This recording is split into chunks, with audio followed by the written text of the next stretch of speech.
Hi guys welcome to my channel. आज चाहिँ मेरो बाबाको बर्थडे हो र आज चाहिँ मैले बाबाको लागि चीज केक बनाउन लागेको छु। यसको लागि चाहिँ मैले इन्ग्रेडिएन्टमा चाहिँ यति चिजहरू चाहिँ लिएँ।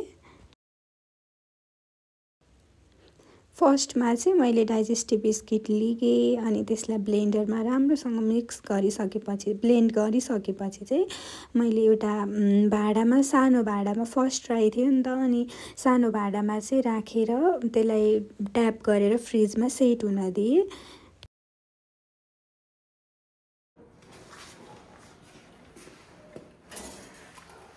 चीज केक लिएर चाहिँ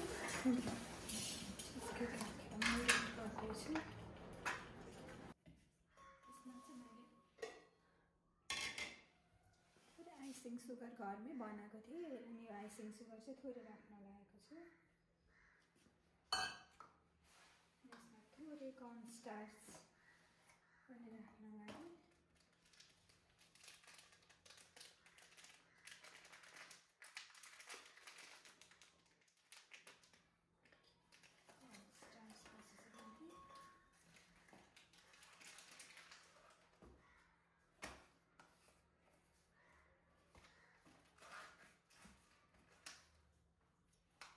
बेकिङ पाउडर,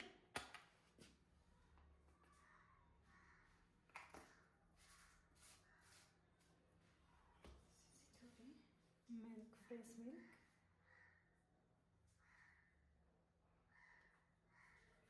राखेर अब यसलाई ब्लेन्ड गर्दैछु। यसलाई चाहिँ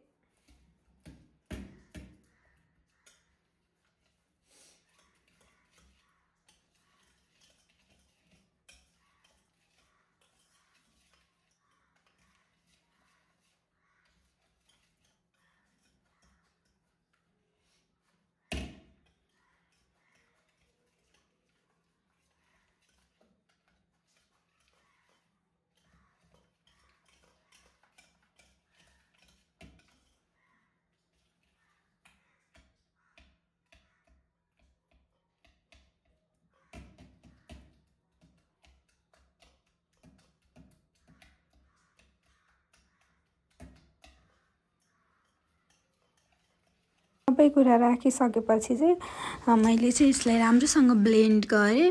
मेरो यो क्रिम चाहिँ फ्लफी चाहिँ भएन, फ्लफी भन्दा पनि अलि कस्तो लिक्विड जस्तो राम्रो नै भएको थियो होइन, बट फ्लपी चाहिँ भएन। अब नेक्स्ट टाइम चाहिँ राम्रोसँग गर्छु।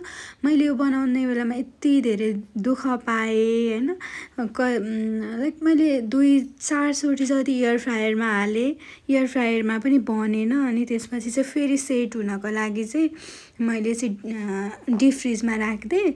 मेरो हस्बेन्डले चाहिँ पछि आएर भन्नुभयो यसलाई डिप फ्रिजमा नै राख्थ्यो भने चाहिँ सेट हुन्छ होला भनेर। अनि मैले यो केक चाहिँ बाबाको बर्थडेको लागि बनाएको थिएँ, तर उस्तो त्यो मिलेन कि राम्रोसँग सेट नै भएन। अनि मैले चाहिँ पछि बाबाको बर्थडे पछि बल्ल चाहिँ निकालेर अनि रेडी गरेँ।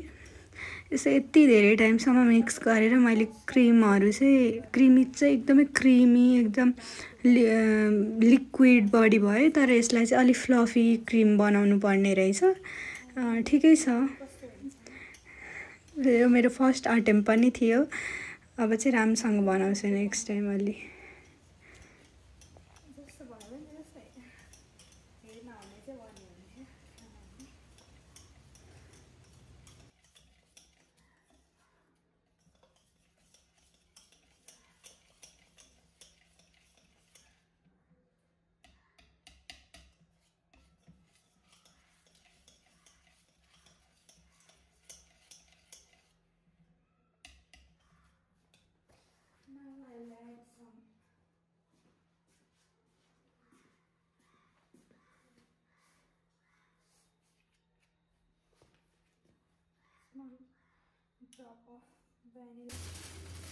त्यसपछि चाहिँ मैले यसरी एल्युमिनियम फोइलले चाहिँ यो सानो भाँडामा बनाएको थिएँ नि त मैले फर्स्ट ट्राईको लागि। अनि यसरी चाहिँ यसलाई ऱ्याप गरेर फर्स्टमा त मैले एयर फ्रायरमा नै हालेँ हैन।